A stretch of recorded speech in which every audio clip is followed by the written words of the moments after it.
السلام علیکم ناظرین، میں ہوں آپ کا ہوسٹ، آپ کا دوست امجد گل، اور آپ دیکھ رہے ہیں مجھے اپنی سوشل میڈیا کے پلیٹ فارم سے۔ عمران خان صاحب کی اڈیالہ جیل میں صحافیوں سے گفتگو ہوئی ہے، اس حوالے سے تھوڑی سی ڈیٹیل آپ لوگ کے ساتھ شیئر کرنا چاہوں گا۔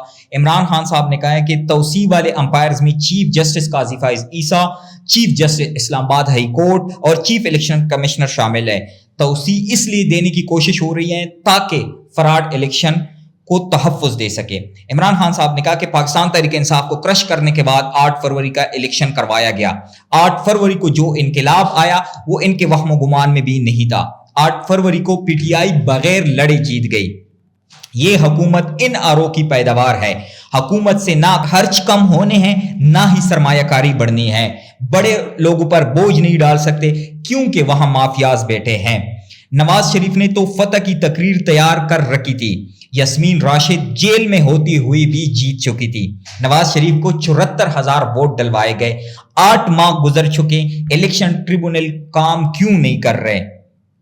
انہیں ڈر لگا ہوا ہے کہ قاضی فائز عیسیٰ راستے سے ہٹ گیا تو 9 مئی اور فراڈ الیکشن کی تحقیقات کھل جائیں گے۔ مجھ پر 140 کیس 9 مئی سے پہلے ہو چکے تھے، 2 قاتلانہ حملے بھی ہوئے، اور اب تک کتنے مقدمات ہیں اصل تعداد معلوم نہیں۔ عمران خان صاحب نے آخر میں لاہور جلسے کے حوالے سے ایک پیغام دیا ہے پوری قوم کے لیے کہ لاہور جلسے میں پوری قوم کشتیاں جلا کر نکلے۔ اب تک کے لیے اتنا ہی، والسلام۔